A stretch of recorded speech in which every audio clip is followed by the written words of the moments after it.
আচ্ছা, আজকের ক্লাসটা বেশ গুরুত্বপূর্ণ। কেননা আজকে আমরা আলোচনা করব হচ্ছে প্রমাণ দ্রবণ এবং প্রাইমারি স্ট্যান্ডার্ড পদার্থ, সেকেন্ডারি স্ট্যান্ডার্ড পদার্থ। অনেকেই এই টপিকটাকে স্কিপ করে যায়। কিন্তু আমি মনে করি এটা একদমই স্কিপ করা উচিত না। এই টপিকটা সত্যিই খুব ইম্পর্টেন্ট। সো মনোযোগ দিয়ে শিখো। দেখো আমি খুব দ্রুত এবং খুব সহজেই তোমাদেরকে বুঝিয়ে দিই। ফার্স্ট অফ অল হচ্ছে প্রমাণ দ্রবণ। দেখো আমি আগে থেকে লিখে রাখছি যাতে সময়টা সেভ হয়। বলা হয়েছে কোনো প্রাইমারি স্ট্যান্ডার্ড পদার্থের নমুনা দিয়ে। প্রাইমারি স্ট্যান্ডার্ড পদার্থটা কি এটা আমি একটু পরে বলতেছি, দেখো এর পরেই আলোচনা করছি। একটু ওয়েট করো, আগে জাস্ট প্রমাণ দ্রবণটা কি সেটা বুঝো। বলতেছে কোনো প্রাইমারি স্ট্যান্ডার্ড পদার্থের নমুনা দিয়ে তৈরি করা দ্রবণের ঘনমাত্রাকে সঠিকভাবে জানা থাকলে ওই দ্রবণকে প্রমাণ দ্রবণ বলে। আচ্ছা, ছোট্ট করে একটু বলে দেই প্রাইমারি স্ট্যান্ডার্ড পদার্থ কি। যেমন দেখো, মনে করো একটা প্রাইমারি স্ট্যান্ডার্ড পদার্থ হচ্ছে Na2CO3। Na2CO3, ঠিক আছে? তাহলে মনে করো বলা হয়েছে কোনো প্রাইমারি স্ট্যান্ডার্ড পদার্থের নমুনা দিয়ে। তার মানে আমি করব কি, Na2CO3 যে নমুনা, নমুনা মানে হচ্ছে Na2CO3 তো নিশ্চয়ই বাজারে কিনতে পাওয়া যায়। তো সামান্য পরিমাণ Na2CO3 ওখান থেকে নিয়ে নিব। সামান্য পরিমাণ Na2CO3 নিয়ে সেটাকে দ্রবণ তৈরি করব। সেটা থেকে কি তৈরি করব স্যার? দ্রবণ তৈরি করব। দেখো বলা হয়েছে দ্রবণের ঘনমাত্রাটাকে সঠিকভাবে জানা থাকলে।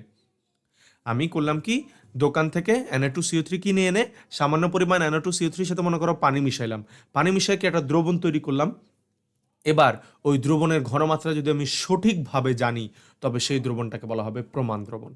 আচ্ছা, আমি জাস্ট মেইন থিমটা শর্টকাটে বলে দিই। মনে রাখবা স্যার, প্রমাণ দ্রবণ হচ্ছে সেই সকল দ্রবণ যেই দ্রবণের ঘনমাত্রা তুমি পারফেক্টলি জানো, মানে ঘনমাত্রা চেঞ্জ হওয়ার কোনো সুযোগ নাই। মনে করো যেমন Na2CO3 কিনে নিয়ে আসলাম বাজার থেকে এবং আমি বলে দিলাম এটার ঘনমাত্রা 0.1 মোলারিটি। ঘনমাত্রা কত? 0.1 মোলারিটি। তার মানে সারা জীবন 0.1ই থাকবে। ঠিক আছে স্যার? অর্থাৎ ঘনমাত্রার পরিবর্তন হওয়ার কোনো সুযোগ নেই বা চেঞ্জ হবে না, অন্য কিছুর সাথে বিক্রিয়া করে নতুন কিছু তৈরি করবে না। এই ধরনের দ্রবণকে বলা হয় প্রমাণ দ্রবণ।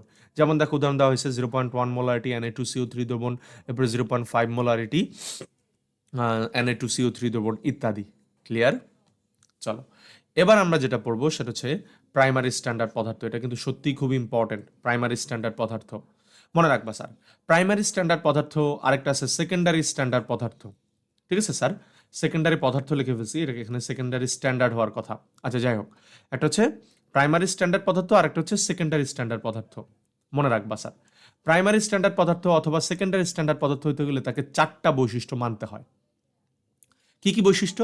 ফার্স্ট অফ অল হচ্ছে বিশুদ্ধতা। ফার্স্ট অফ অল হচ্ছে বিশুদ্ধতা। সেকেন্ড অফ হচ্ছে বাতাসে অপরিবর্তিত থাকা। এরপর হচ্ছে রাসায়নিক নিক্তিতে ক্ষয় না হওয়া বা ক্ষয় না করা, রাসায়নিক নিক্তির ক্ষয় না করা। এরপর হচ্ছে ঘনমাত্রার পরিবর্তন না করা। আচ্ছা, আমি এটা আমার মতো করে বুঝাই দিই। মনে করো আমি একটা যৌগকে বাজার থেকে কিনে নিয়ে আসলাম। সেই যৌগটা সম্পূর্ণরূপে বিশুদ্ধ, অর্থাৎ ওই যৌগটার সাথে অন্য কোনো কিছু মিশানো নাই। ঠিক আছে? বা ওই যৌগটা দিয়ে যদি আমি কোনো দ্রবণ তৈরি করি, দ্রবণটা হবে বিশুদ্ধ দ্রবণ। ঠিক আছে স্যার? এটা হচ্ছে প্রথম কন্ডিশন। ২ নম্বর কন্ডিশন হচ্ছে বাতাসে অপরিবর্তিত থাকা। তার মানে আমি বাজার থেকে যে যৌগটাকে কিনে নিয়ে আসলাম, সেই যৌগটা অন্য কারো সাথে, মানে বাতাসের অক্সিজেন অথবা বাতাসের জলীয় বাষ্প কারো সাথেই বিক্রিয়া করবে না। ঠিক আছে স্যার?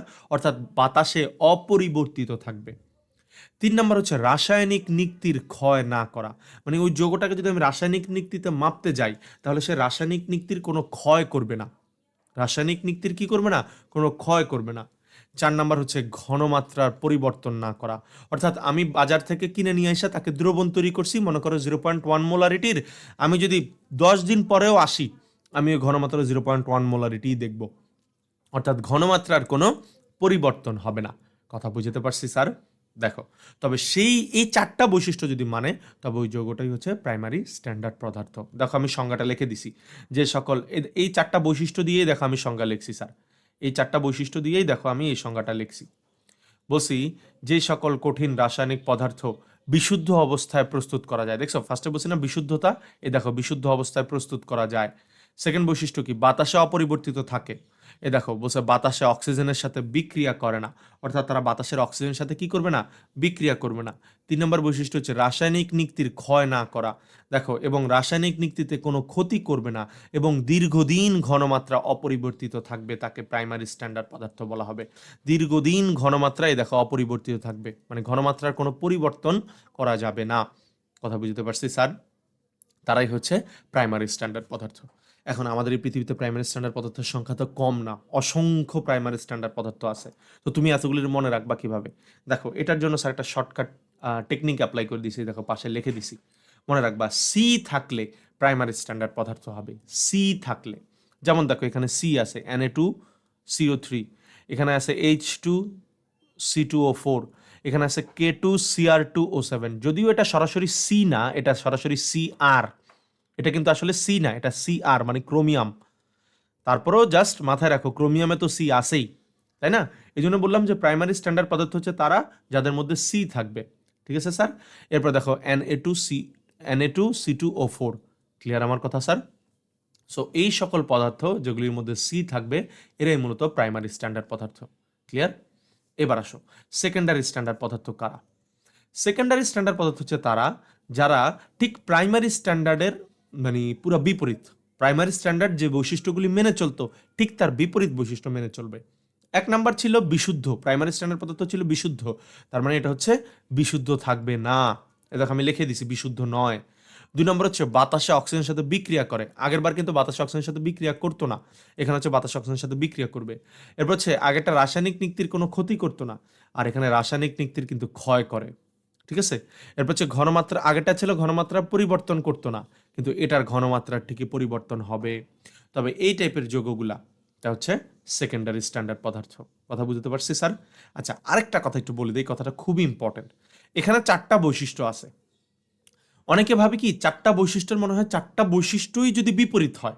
দেখো প্রাইমারি স্ট্যান্ডার্ড পদার্থে 4টা বৈশিষ্ট্য আছে না? অনেকে ভাবে কি 4টা বৈশিষ্ট্যের 4টা বৈশিষ্ট্যই যদি বিপরীত হয় তবে মনে হয় সেকেন্ডারি স্ট্যান্ডার্ড পদার্থ হয়। কথা বুঝো নাই স্যার? যেমন এখানে ছিল বিশুদ্ধ, আর এটা হবে বিশুদ্ধ নয়। এটা ছিল বাতাসে অপরিবর্তিত থাকা, আর এখানে বাতাসে অপরিবর্তিত থাকবে না। তো এরকম 4টা বৈশিষ্ট্য না? তো অনেকে ভাবে কি এই 4টা বৈশিষ্ট্যের 4টা বৈশিষ্ট্যই যদি বিপরীত হয় তবে সেটা হবে সেকেন্ডারি পদার্থ। আসলে কিন্তু তা নয়। এই 4টা বৈশিষ্ট্যের মধ্যে যে কোনো একটা বৈশিষ্ট্যও যদি না মানে, কথা বুঝিও স্যার, 4টা বৈশিষ্ট্যের মধ্যে যে কোনো একটা বৈশিষ্ট্যও যদি না মানে তখনও কিন্তু সেটা সেকেন্ডারি স্ট্যান্ডার্ড পদার্থ হয়ে যাবে। কথা বুঝতে পারছি? আমি এই কথাটা একটু স্টার দিয়ে এখানে লিখে দিতে চাচ্ছি। এইখানে লিখে দেই, এইখানে লিখে দেই। এই 4টি বৈশিষ্ট্যের যে কোনো একটি না মানলেও, এই 4টি বৈশিষ্ট্যের যে কোনো একটি না মানলে তারা সেকেন্ডারি স্ট্যান্ডার্ড পদার্থ হয়ে যাবে। সেকেন্ডারি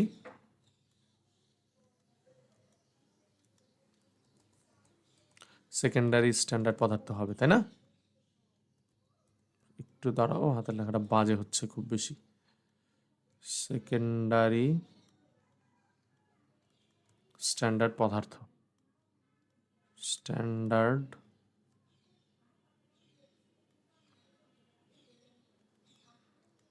পদার্থ হবে,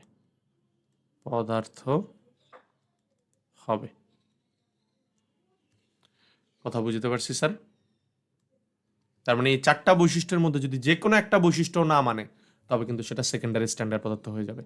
আচ্ছা এবার দেখো স্যার, সেকেন্ডারি স্ট্যান্ডার্ড পদার্থের কিন্তু কোনো সি নাই। দেখো এখানে কোনো সি নাই, কোনো সি নাই, কোনো সি নাই, কোনো সি এর অস্তিত্ব নাই, কিন্তু শুধু HCl এর মধ্যে কিন্তু সি এর অস্তিত্ব আছে। সো এটা একটু তোমাকে মাথায় রাখতে হবে, এটা একটু বিপরীত। মানে HCl এর মধ্যে সি এর অস্তিত্ব আছে, আর আমি বলছি সি থাকলে সেটা কি হবে? প্রাইমারি স্ট্যান্ডার্ড পদার্থ। কিন্তু HCl হচ্ছে ব্যতিক্রম, যে তার মধ্যে সি থাকার পরেও সে একটা সেকেন্ডারি স্ট্যান্ডার্ড পদার্থ। বুঝতে পারছি স্যার? তাহলে আশা করি তুমি বুঝছো। স্যার ছোট্ট করে একটু সামারি করে দেই। প্রাইমারি স্ট্যান্ডার্ড পদার্থ হচ্ছে তারা যারা কি করবে স্যার? যারা এই বৈশিষ্ট্যগুলো মেনে চলবে। কি কি বৈশিষ্ট্য? তারা বিশুদ্ধ হবে, তারা বাতাসে অপরিবর্তিত থাকবে, তারা রাসায়নিক নীতির কোনো ক্ষতি করবে না বা ক্ষয় করবে না, তাদের ঘনমাত্রার কোনো পরিবর্তন হবে না। আর এই বৈশিষ্ট্যগুলোর যে কোনো একটা বৈশিষ্ট্য যদি না মানে তবেই কিন্তু সেটা সেকেন্ডারি স্ট্যান্ডার্ড পদার্থ হয়ে যাবে। ক্লিয়ার? আর প্রাইমারি স্ট্যান্ডার্ড পদার্থের মধ্যে সবসময় কি থাকবে? একটা সি থাকবেই থাকবে। আর সেকেন্ডারি স্ট্যান্ডার্ড পদার্থের মধ্যে কোনো সি থাকবে না, শুধু ব্যতিক্রম হচ্ছে HCl। আশা করি তোমরা বুঝছো। Thank you. আচ্ছা, আরেকটা কথা একদম মাস্ট ইম্পর্টেন্টলি মাথায় রাখবা, অবশ্যই মনে রাখবা স্যার, প্রমাণ দ্রবণ তৈরি করার জন্য আমরা সেকেন্ডারি স্ট্যান্ডার্ড পদার্থকে ব্যবহার করি না, আমরা সাধারণত প্রাইমারি স্ট্যান্ডার্ড পদার্থটাকে ব্যবহার করি। কারণ কি? দেখো এই যে আমি যখন উদাহরণটা লিখছি, দেখো একটাও কি আমি সেকেন্ডারি স্ট্যান্ডার্ড পদার্থ ব্যবহার করছি এখানে H2SO4 অথবা KMNO4 এখানে উদাহরণ দিছি প্রমাণ দ্রবণের মধ্যে? দেই নাই কিন্তু। এর কারণ হচ্ছে স্যার, সেকেন্ডারি স্ট্যান্ডার্ড পদার্থ তো বিশুদ্ধ থাকে না, সে তো বিক্রিয়া করে ফেলে সহজে অন্য কিছুর সাথে, তার তো ঘনমাত্রার পরিবর্তন হয়ে যায়। ক্লিয়ার কিনা? তার তো ঘনমাত্রা সহজে পরিবর্তন হয়ে যায়। এই জন্যই সেকেন্ডারি স্ট্যান্ডার্ড পদার্থকে আমরা প্রমাণ দ্রবণ হিসাবে ব্যবহার করি না, বরং প্রাইমারি স্ট্যান্ডার্ড পদার্থটাকে আমরা প্রমাণ দ্রবণ হিসাবে ব্যবহার করি। তাহলে কথাটা লিখে দেই যে আহ, কি লিখব? প্রমাণ দ্রবণ হিসাবে প্রাইমারি স্ট্যান্ডার্ড পদার্থ ব্যবহার করা হয়। প্রমাণ দ্রবণ তৈরি করার জন্য, প্রমাণ দ্রবণ এর জন্য তৈরির